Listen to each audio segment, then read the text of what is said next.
तो last chapter में हमने देखा था जो ड्यूक है वो वहाँ पर आ जाता है एंड यहाँ पर पैरी के हाथ को पकड़ लेता है। जैसे ही पकड़ता है वो उसे देखने लगता है एंड यहाँ पर वो उसे बोलता है कि तुम यहाँ पर वो उसे बोलता है ड्यूक एग्जर क्या तुम यहाँ पर क्या कर रहे हो, तुम तो थोड़ी देर बाद आने वाले थे, मतलब थोड़े दिन बाद आने वाले थे। वो सोचती है अपने मन में उसने मुझे डरा दिया और मैंने उसे आते हुए वक्त सुना भी नहीं। यहाँ पर वो उसे बोलता है कि प्लीज़ एक्सक्यूज़ मी एंड वो उसे बोलता है कि मुझे लगा तुम कोई और हो। वो उसे बोलती है नहीं कोई बात नहीं। वो सोचता है कि अभी मैं क्या करूँ। यहाँ पर वो सोचती है कि उसने ज़रूर से मिस्टेक कर लिया होगा मुझे लेडी पैरी के तौर पे। मैंने सुना है इस पूरे हाउस में सिर्फ वही है जो उसे हेट करता है। यहाँ पर वो सोचती है अपने मन में, लेकिन मुझे नहीं पता था कि वो एग्रेसिव इतना होगा कि जैसे ही वो मुझे देखेगा वो इस तरह से रिएक्ट करेगा। वो उसे घूर रही होती है तो ड्यूक बोलता है कि तुम मुझे ऐसे घूर के रही हो। फिर वो उसे बोलता है कि अगर कुछ और नहीं है तो तुम यहाँ से जा सकती हो। वो काफ़ी ऐसे बिहेव करता है। वो सोचती है अपने मन में कि डेफिनेटली वो भी पहले मुझे घूर रहा था, मैंने तो कुछ भी नहीं कहा। यहाँ पर फिर वो गुस्से करके जाने लगती है, क्रम्बल करती है वो। यहाँ पर जो ड्यूक है वो सोचती है अपने मन में कि वो इम्पोस्टर की तरह दिख तो रही है, तो यहाँ पर इसका मतलब वो लेडी इन वेटिंग है जो कि ड्यूक ने कलेक्ट की है ताकि अपनी डॉटर की लाइफ को सेव कर सके। मैंने सुना है जो इम्पोस्टर है उसने उसे जैसे ही आई वो उसे बाहर निकाल दिया और यहाँ पर अकॉर्डिंग टू रिसेंट रिपोर्ट्स वो बहुत ही ज़्यादा उसे हरास कर रही है डेली बेसिस के तौर पे। वो सोचता है कि अभी भी ये मेरा बिजनेस नहीं है, पहले मुझे इस फेक पैरी से गेट राइट करना पड़ेगा और उसे इस कैसल से बाहर निकालना पड़ेगा। तभी यहाँ पर वो सोचता है हाँ डेफिनेटली ये मेरा बिजनेस नहीं है। फिर वो सोचती है अपने मन में लेकिन पता नहीं क्यों मुझे बहुत ही स्ट्रेंज सा सेंस सा डेजावू नज़र आ रहा है, मतलब मैंने पहले भी ये चीज़ को पहले रियलाइज़ किया है।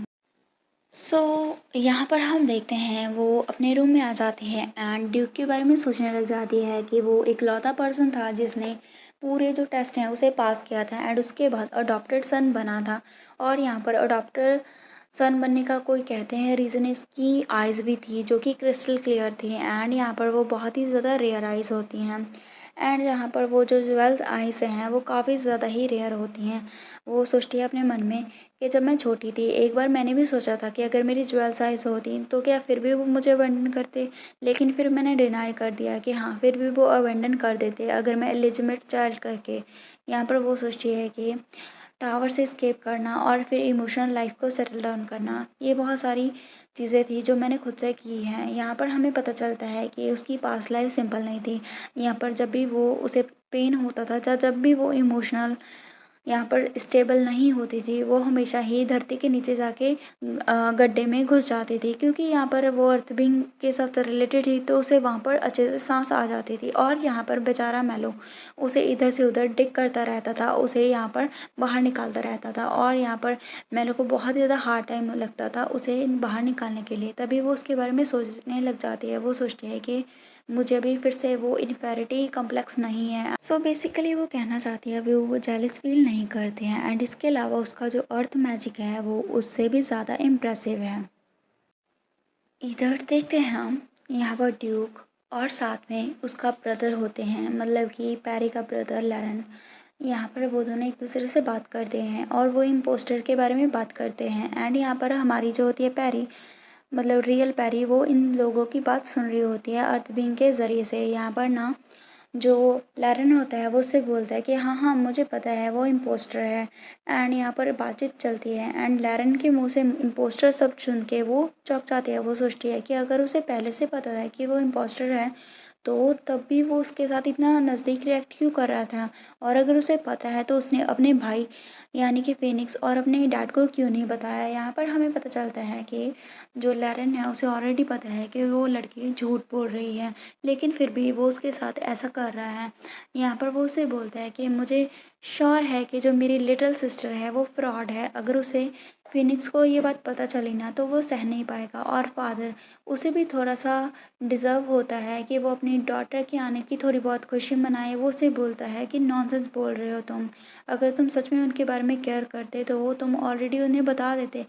वो उसे बोलता है कि तुमने डेफिनेटली यहाँ पर ना कुछ गड़बड़ की है, तुम कब तक ऐसे लविंग शिबलिंग प्ले करने वाले हो, मुझे ये बताओ। यहाँ पर ना वो उससे बोलता है ठीक है अगर ड्यूक का हुक्म है तो मैं उससे अभी वैसे रिएक्ट नहीं करूँगा, वैसे भी मेरी रियल सिस्टर तो डेड हो चुकी है, मैं कभी भी उसे दोबारा से नहीं देखने वाला हूँ।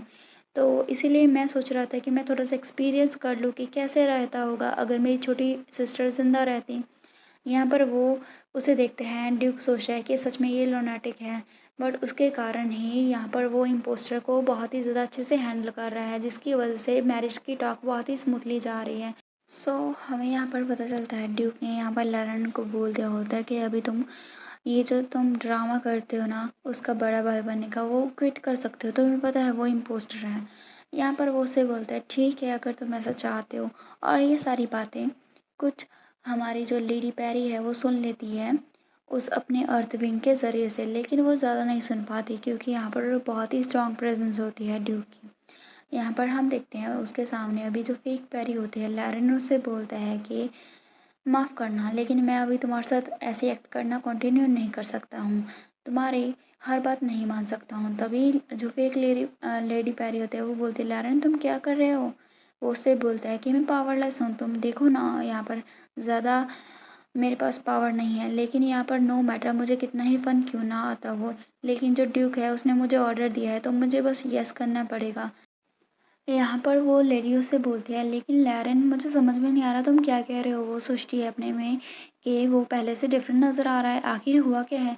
यहाँ पर ना उसे क्राई करते हुए वो उसे ग्रैब कर लेता है, उससे बोलता है रो मत। एंड यहाँ पर वो उससे बोलता है ये मेरे दिल तोड़ रहा है तुम्हारे ऐसे टीयर्स को देख के। यहाँ पर ना फिर वो उसे दूर हटाती है और उससे बोलती है ऐसे प्ले करना बंद करो, मैं अभी अच्छे मूड में नहीं हूँ।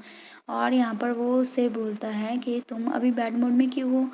और यहाँ पर वो उससे बोलती है मैन जिसका तुम वेट कर रहे हो वो तो आज आ रहा है ना। यहाँ पर वो अपने मन में सोचती है कुछ क्लियरली राइट नहीं है, कब से चीज़ें ऐसी होने स्टार्ट हो गई। यहाँ पर हम देखते हैं वो उससे बोलता है ठीक है लॉर्ड हॉन्टन अभी जल्दी ही यहाँ से आने वाले हैं तो मैं यहाँ से चलता हूँ।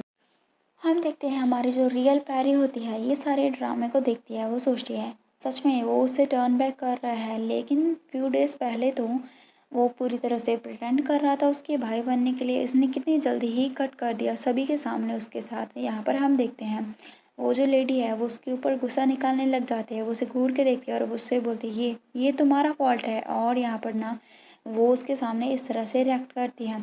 तभी यहाँ पर उसे पता चल जाता है कि ये फिर से मुझे मारने जा रही है। फिर वो उसके पास आती है और उससे बोलती है एवरीवन एक्सेप्ट हैज़ल, सभी लोग यहाँ से चले जाओ। मतलब यहाँ पर हैज़ल मतलब कि हमारी रियल पैरी ही यहाँ पर रहेगी। तभी यहाँ पर फिर से वो उसे मारने जा रही होती हैं। यहाँ पर वो उसे मारती है एंड उसे बोलती है कि सभी चीज़ तुम्हारी गलती है, तुम्हारे ही कारण ऐसा हो रहा है। तुम्हें पता भी है कि आज कितना इम्पोर्टेंट डे है और अगर तुम यहाँ पर नहीं आती होती तो ये कुछ भी ऐसा नहीं होता। वो सोचती है अपने मन में ये मेरा फॉल्ट कैसे हो गया। तभी हम देखते हैं वो रो रही होती है, वो सोचती है अगर ये बेंच यहाँ पर नहीं होती तो यहाँ पर लैरेन ऐसा कभी नहीं करता। वो सोचती है अपने मन में कि मुझे लगता है ये स्ट्रेटली नहीं सोच पा रही है ऑइंटमेंट के साइड इफ़ेक्ट के कारण। फिर वो सोचती है ये कभी कभी हो जाता है अगर वो उसे ऑफन ही अप्लाई करते हैं। फिर यहाँ पर वो उससे बोलते हैं हाँ मैं समझ गई, ये बहुत ही ज़्यादा सिंपल है। एंड यहाँ पर ना वो अपने मन में सोचते हैं कि आखिर ये क्या करने वाली है, क्या ये मुझे और भी ज़्यादा ही मारने वाली है। तभी हम देखते हैं वो ना वहाँ से एक छड़ी को उठा लेती है और यहाँ पर हैज़ल सोचते हैं वेट वो क्या कर रही है। यहाँ पर वो उसे बोलती है कि मुझे ना बस तुम्हें डिसअपेयर करना है। वो यहाँ पर ना एक डिगर को उठा लेती है उसे मारने के लिए। यहाँ पर वो सोचती है साइड इफ़ेक्ट इतने ज़्यादा वर्ष हो गए मैंने नहीं सोचा था, और अगर उसने सच में मुझे स्टैब कर दिया तो बहुत ही ज़्यादा प्रॉब्लम हो सकती है क्योंकि हालांकि मेरी जो बॉडी है मैं उसे बचा सकती हूँ, लेकिन उसके बाद मेरा बहुत ही मुश्किल हो जाएगा इस जगह पर वापस आना। और यहाँ पर मैंने इन्वेस्टिगेशन भी प्रॉपर नहीं की। वो सोचती है अब मैं क्या कर सकती हूँ। यहाँ पर हम देखते हैं वो उसके सामने उसे मारने ही जा रही होती है, बहुत ही ज़्यादा खूंखार लग रही होती है। तभी यहाँ पर हम देखते हैं वो सोचती है अगर मैंने नाइफ़ को डॉज किया तो शायद मेरी जो इंजरीज़ हैं वो बच जाएँ थोड़ी बहुत। तभी हम देखते हैं जो ड्यूक है वो वहाँ पर आ जाता है। यहाँ पर वो उससे बोलता है कि क्या। यहाँ पर वो उसके जो डिगर है उसे वहाँ पर फेंक देता है और इसके साथ फेक पैरी को भी। यहाँ पर उसे वो ऐसा करता है और हमारी पैरी उसे देखने लग जाती है। वो उसे बोलती है ड्यूक एक्सियर। यहाँ पर हम देखते हैं ड्यूक उसे देख रहा होता है एंड यहाँ पर वो सोचती है कि आखिर वो यहाँ पर क्या कर रहा है। तभी वहाँ पर ना पीछे से आवाज़ आती है पैंट्रन। और यहाँ पर हम देखते हैं जो फ़ीनिक्स है वो आता है और उससे बोलता है कि तुम सडनली यहाँ पर क्या कर रहे हो और यहाँ पर पैरी नीचे क्यों गिरी है। यहाँ पर फ़ीनिक्स भी आ जाता है और वो सोचती है आखिर हो क्या रहा है। तभी वो मिस हेज़ल को देखता है। यहाँ पर वो उससे पूछता है कि तुम इस स्टेट में क्यों हो। तभी यहाँ पर वो उसे देखता है और बोलता है पेरी वेट वो नाइफ। यहाँ पर फिर वो उसे बोलता है कि क्या पेरी ने मिस हेज़ल को ऐसे नुकसान पहुँचाने की कोशिश की। यहाँ पर फिर वो रोने धोने का एक्ट करना स्टार्ट कर देती है। वो सोचती है कि हाँ, मुझे लगता है उसने कभी इमेजिन नहीं किया होगा उसकी बिलीव्ड लिटिल सिस्टर इसी तरह से किसी को हर्ट कर सकती है। वो सोचती है अपने मन में, मुझे नहीं पता कि उन्हें कैसा पता चला कि वो जो है वो फेक पैरी है, लेकिन यहाँ पर ना अभी मैं तो सिर्फ विक्टिम का एक्ट कर सकती हूँ। तभी जो ड्यूक पेनरन है वो उसे बोलता है अपने मन में कि मैं श्योर था कि कुछ ना कुछ तो होने वाला ही है। फिर वो उसे बोलता है इन एनी केस मैं अभी ब्लाइंड आइड तो नहीं कर सकता हूँ मेरी सिस्टर की रॉन्ग डूइंग के ऊपर, तो ये मेरी रिस्पॉन्सिबिलिटी बनती है तुम्हारी ऐसा ख्याल रखना। फिर वो उसे बोलते हैं तुम क्या कह रहे हो। तभी हम देखते हैं वो उसे उठाने लगता है। यहाँ पर हम जो है हमारा फिनिक्स वो सोचता है कि क्या उसने अभी भी उसे पैरी कहा। यहाँ पर फिर उसे ले जाने लगता है क्योंकि फिनिक्स को नहीं पता होता है कि उसका रियल नाम पैरी होता है। हम देखते हैं वो उसे यहाँ पर उसके रूम में ले जाता है एंड यहाँ पर अपनी पावर के साथ उसके जो विजिबल बाउंड्स हैं उसे भी इरेज कर देता है। वो उसे बोलती है मैं ठीक हूँ अभी। तभी हम देखते हैं पीछे से आवाज़ आती है एंड यहाँ पर वो सोचती है आखिर हो क्या रहा है। तभी हम देखते हैं यहाँ पर वेस्टर्न एम्पायर के जो गेस्ट हैं वो आ जाते हैं जिसके साथ जो फेक पैरी है उसकी मैरिज होने वाली है। वो सोचती है जैसे मैंने एक्सपेक्ट किया था यहाँ पर बहुत सारे लोग हैं। असल में वो ना अर्थ के ज़रिए से वो सारी चीज़ को देख रही होती है, वो सारे नज़ारे को। वो सोचती है वहाँ पर बीस्ट भी आए हैं रखे हैं, आखिर वो लोग उन सभी चीज़ों को यहाँ पर क्यों लेकर आए हैं। तभी यहाँ पर ड्यूक बोलता है ऐसा लगता है कि हॉन्टन यहाँ पर आ चुका है अपने लोगों के साथ। फिर यहाँ पर वो सोचती है अभी मैं क्या करूँ। हम देखते हैं फाइनली ड्यूक हॉन्टन के आने का वक्त आ जाता है एंड आज बहुत ही बड़ा सा इवेंट होता है। यहाँ पर पैरी ने तो पूरी तैयारी कर ली होती है कि आज मैं उस फेक पैरी को एक्सपोज कर दूंगी और उसने बहुत ही ज़्यादा मेड वाली ड्रेस पहनी होती है जो कि उसे पैरी ने ही दी होती है, मतलब फेक पैरी ने। तभी हम देखते हैं यहाँ पर नॉक होता है एंड यहाँ पर सामने बैरी नज़र आती है। बैरी ना उसके हाथ में ना एक बहुत ही अच्छा सा गिफ्ट होता है। सो यहाँ पर ना उस गिफ्ट में पैरी के लिए ड्रेस होती है और एक्सेसरी भी जो कि बैरी ने उसके लिए लेकर आई होती है। वो उसे बताती है कि मैंने ना ये तुम्हारे लिए लेकर आई थी। मैंने वैसे देखा था जो लेडी पैरी है, मतलब जो रियल फेक पैरी है, उसने तुम्हारे लिए ये प्रिपेयर की थी तुम्हारे लिए ड्रेस, लेकिन फिर भी मैं चाहूँगी अगर तुम्हें ये अच्छी लगी तो तुम मेरी वाली ड्रेस पहनो, क्योंकि वो नहीं चाहती थी कि पैरी एम्बेरस हो। तभी यहाँ पर उसे देख के उसे बहुत ही ज़्यादा अच्छा लगता है। फिर वो उससे थोड़ी बहुत बातचीत करती है। यहाँ पर बैरी उसे देखती है एंड वो खुश हो जाती है एंड वो उसे बताती है कि जो लेट डचीज थी उसके लिए ही वो यहाँ पर आई थी एंड क्योंकि यहाँ पर लेडी पैरी उसकी डॉटर है इसलिए वो उसे सर्व करना चाहती थी। इसी वजह से यहाँ पर वो उसे टॉलरेट भी कर रही थी। असल में लेट टची ने उसकी हेल्प की थी, इसी वजह से वो भी उसे रिटर्न करना चाहती थी इसका फेवर, और यहाँ पर वो हमेशा लेडी पैरी को प्रोटेक्ट करना चाहती थी। उसकी बात सुन के वो सोचती है इसका मतलब वो सच में पैरी से अटैच नहीं है। सो हम देखते हैं पैरी पार्टी में आती है और वो सुंदर सी ड्रेस पहन के आती है जो कि पैरी ने उसे दी होती है एज अ गिफ्ट। और वो जो मेड वाली ड्रेस फेक पैरी ने पहनाई होती है उसे भिजवाई होती है वो उसे नहीं पहनती है। हम देखते हैं यहाँ पर जो ड्यूक हॉन्टन है वो उससे बातचीत करने लग जाता है क्योंकि यहाँ पर हमें पता चलता है कि दोनों ने सेम ही अकेडमी को अटेंड किया था। और यहाँ पर हम देखते हैं ये बात फेक पैरी को अच्छी नहीं लगती, वो सोचती है आगे एंड कुछ सोचने के बाद वो हंगामा खड़ा कर देते हैं कि सभी लोग उसके साथ ऐसे बात क्यों कर रहे हैं, वो क्रूड गर्ल है, तुम्हें पता भी है एकेडमी से उसे बाहर निकाल दिया गया था, उसकी रेपुटेशन कितनी ज़्यादा बुरी है। और यहाँ पर वो उसे बोलती है कि प्लीज़ उससे दूर हो। तभी यहाँ पर वो उससे बोलती है कि मुझे भी एक इंसिडेंट के बारे में पता है। फिर वो उससे बोलते हैं तो ऐसा है तो तुम उससे दूर हो ना। वो उससे बोलती है कि जो लेडी पैरी है उनने वो सब चीज़ें की थी ताकि वो मुझे प्रोटेक्ट कर सकें, मतलब कि पास्ट में उन दोनों की कुछ हिस्ट्री रही है। हम देखते हैं जैसे ही जो हमारी पैरी है वो ड्यूक हॉन्टन से बात करके बाहर आती है ना, वो थोड़ी बहुत एकेडमी के बारे में ही बातचीत करते हैं। जो यहाँ फेक पैरी है वो गुस्से में उसका हाथ को पकड़ लेती है और उससे बोलते हैं तुम आखिर तुमने क्या किया है। यहाँ पर वो सोचते हैं इसने मुझे डरा दिया, आखिर वो कब यहाँ पर आई। और यहाँ पर फेक पैरी उससे बोलती है कि तुम उसके साथ सोई थी। यहाँ पर उसकी बात सुन के वो उसे देखने लग जाती है। वो उसे बोलते तुम क्या कह रही हो। वो सोचती है ओ माय गुडनेस, उसकी आइज़ वो बिल्कुल भी फोकस नहीं कर पा रही हैं, वो कम्प्लीटली उसने अपना जो माइंड है वो खो दिया है। फिर यहाँ पर फेक पैरी उससे बोलती है कि आखिर तुमने उसका दिल कैसे चुराया। वो उसे बोलती है कि क्या तुमने उसे सड्यूस किया तुम्हारे आइडेंटिकल लुक्स के साथ जो कि मेरे साथ मैच करते हैं। तभी हम देखते हैं वो उससे बोलते हैं लेडी प्लीज़ आप मुझे हर्ट कर रही हैं। तभी हम देखते हैं बाकी के लोग बातचीत करने लग जाते हैं कि ये क्या हो रहा है यहाँ पर। फिर जो हमारी पैरी है वो उससे बोलते हैं यहाँ पर कुछ भी नहीं चल रहा है मेरे और लॉर्ड हैंडन के बीच में, प्लीज़ बिलीव करो। यहाँ पर वो उससे बोलती है झूठ बोलना बंद करो, अगर ऐसा नहीं होता तो लॉर्ड हैंडन यहाँ पर तुम्हारे साथ इतना ज़्यादा काइंड क्यों बिहेव करते हो और मेरे साथ इतना कोल्ड। तभी वह उसके हाथ को ग्रैब कर लेती है एंड यहाँ पर और भी ज़्यादा उसे पेन देती है। यहाँ पर वो सोचती है मैं बिलीव नहीं कर पा रही हूँ कि वो इतना डिस्ग्रेसफुल एक्ट कर रही है सभी के सामने, वो कुछ ज़्यादा ही दूर चली गई। तभी वो दूसरे लोगों को इशारा करती है, हम देखते हैं उसकी फ्रेंड्स होती हैं वो नोट करती हैं एंड यहाँ पर वो सोचती है अभी मेरे प्लान को एग्जीक्यूट करने का वक्त आ गया है।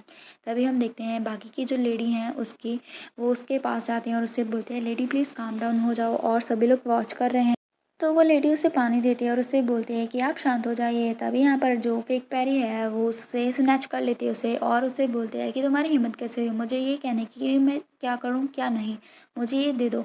और यहाँ पर हम देखते हैं हमारी पैरी सोचती है ये बिल्कुल परफेक्ट है और यहाँ पर बस उसे वो सिप लेनी है। हम देखते हैं वो जो पानी को जैसे ही पीती है जो वो है हमारी राहत की सांस लेती है और वो तीनों ही एक दूसरे को देखते हैं। तो हमें पता चलता है ये जो दूसरी लेडीज़ हैं वो ना सीक्रेट एजेंट है जो कि होली किंगडम ने उसके साथ वर्क करने के लिए असाइन की गई हैं। तो यहाँ पर ना उस वाटर को उसके सलाइवा के साथ उसने प्रिपेयर किया था क्योंकि यहाँ पर आपको पता है कि वो अर्थ मैजिक के पावर के साथ पैदा हुई है। तो यहाँ पर उसकी जो हर एक चीज़ है वो किसी भी चीज़ को न्यूलिफाई कर सकती है, न्यूट्रल कर सकती है, किसी भी पॉइजन को काट सकती है। इसीलिए उसका जो इफ़ेक्ट होता है मेडिसिन का वो भी यहाँ पर धीरे धीरे हटने लगता है। यहाँ पर हम देखते हैं वो उसे देखती है एंड उससे और भी ज़्यादा गुस्से में घूर रही होती है एंड वो सोचती है कि उसका ट्रू नेचर अब जल्दी ही सामने आ जाएगा और अगर उसकी ट्रू आइडेंटिटी रिवील हो गई तो यहाँ पर जो ग्रेट पावर है वो भी साथ में आएगी एंड यहाँ पर वो बिल्कुल भी जो हमारा हाउस एग्जर है वो उसे नहीं बचा पाएगा उसकी इमेज को। यहाँ पर हम देखते हैं बाकी सभी लोग बातचीत करते हैं कि उसका बिहेवियर कुछ ठीक नहीं लग रहा है, क्या वो अनवेल है। यहाँ पर हम देखते हैं सभी जो लोग ऐसी बातचीत कर रहे होते हैं। तभी हम देखते हैं हमें यहाँ पर पता चलता है कि यहाँ पर डिवाइन बीस्ट आए होते हैं ड्यूक हॉन्टन के साथ और यहाँ पर धीरे धीरे क्योंकि ये जो फेक पैरी है वो मॉन्स्टर में तब्दील हो रही होती है क्योंकि उसकी जो मेडिसिन का असर है वो ख़त्म हो जाता है। तो यहाँ पर जो डिवाइन बीस्ट हैं उसके अराउंड इकट्ठा होने लग जाते हैं और उसे अटैक करना स्टार्ट कर देंगे। यहाँ पर होता भी ऐसा है, डिवाइन बीस्ट अंदर घुस आते हैं तो सभी लोग बोलते हैं स्पिरिचुअल बीस्ट यहाँ पर क्या कर रहे हैं। हम देखते हैं वो सभी लोग उसे ही निशाना बनाते हैं एंड सभी लोग बोलते हैं भागो यहाँ से, लेकिन यहाँ पर जो फेक पैरी है वहीं पर खड़ी होती है। सो यहाँ पर देखते हैं जो फिनिक्स है और साथ में ड्यूक भाग कर आते हैं और बोलते हैं स्पिरिचुअल जो वर्ड है यहाँ पर क्या कर रहा है। फिर यहाँ पर वो रुकता है और उससे बोलता है देखो वो तो वो तो बिल्कुल ही लेडी पैरी के सामने जा रहा है, मतलब कि उसके पास जा रहा है। हम देखते हैं वो फ्लिंच हो जाते हैं, हम वो जो डिवाइन बीस्ट है ना उसकी ओर हमला करने के लिए जा रहे होते हैं एंड यहाँ पर हमारी जो होती है फिनिक्स वो चिल्लाता है पैरिन और वो सोचता है कि मेरी जो स्वॉर्ड है अभी वो भी उसे नहीं बचा पाएगी, मैं क्या करूँ। हम देखते हैं हॉन्टन और लैरन भी एक दूसरे को देख रहे होते हैं। तभी हम देखते हैं ड्यूक चिल्लाता है कि नहीं ऐसा नहीं हो सकता क्योंकि उसे बहुत ही मुश्किल से उसकी डॉटर मिली है। तभी हम देखते हैं हमारी जो होती है रियल पैरी वो सोचती है ऐसे रेट पे मुझे बस एक ही चीज़ करनी है, ये कुछ ज़्यादा लेट ना हो जाए।